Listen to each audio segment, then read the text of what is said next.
जे आज फिक्स झालेलं सर्वांना एकत्र यावं लागतंय, त्याच्यामुळे आमचा विजय फिक्स आहे। हिंगोली जिल्ह्यामधल्या वसमत, कळमनुरी आणि हिंगोली नगर परिषदेच्या निवडणुकांमध्ये ठाकरेंची सेना, काँग्रेस आणि शरद पवारांची राष्ट्रवादी एकत्र लढणार आहे। ठाकरेंच्या शिवसेनेचे जिल्हाप्रमुख संदेश देशमुख यांनी या संदर्भातली माहिती दिली। मात्र अद्याप नगराध्यक्षपदाचा तिढा सुटलेला नाहीये, तो लवकरच मार्गी लागणार असल्याचंही सांगितलं जात आहे। नगरपालिकेमध्ये आम्ही महाविकास आघाडी म्हणून लढणार आहोत।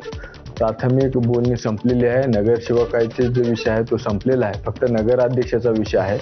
तो विषय आदरणीय खासदार नागेश पाटील आष्टीकर, आदरणीय दांडेगावकर साहेब आणि आदरणीय प्रज्ञाताई सातव हे बसून मिटवणार आहेत आणि निश्चितच या 2 दिवसांमध्ये आम्ही उमेदवार जाहीर करू।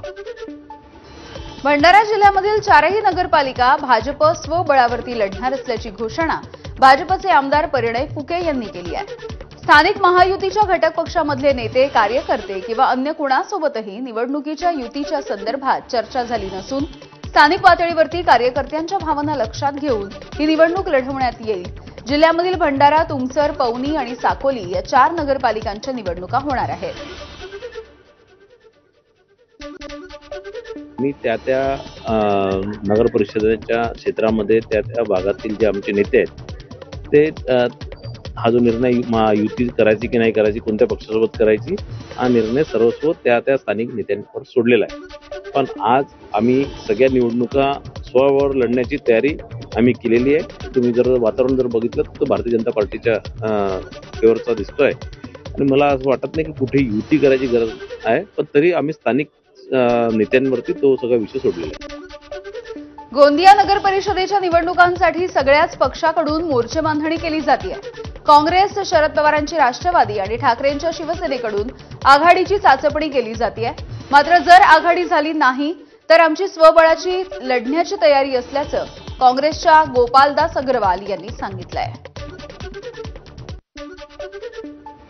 महाविकास आघाडीच्या सर्व पक्ष जे आहे गठबंधनमध्ये त्या सर्वांशी आमची चर्चा सुरू आहे आणि अंतिम टप्पा चर्चेच्या पुढच्या आठवड्यात होणार आहे आणि त्या दृष्टीनं प्रत्येक वार्डामध्ये काँग्रेसची पण तयारी आहे।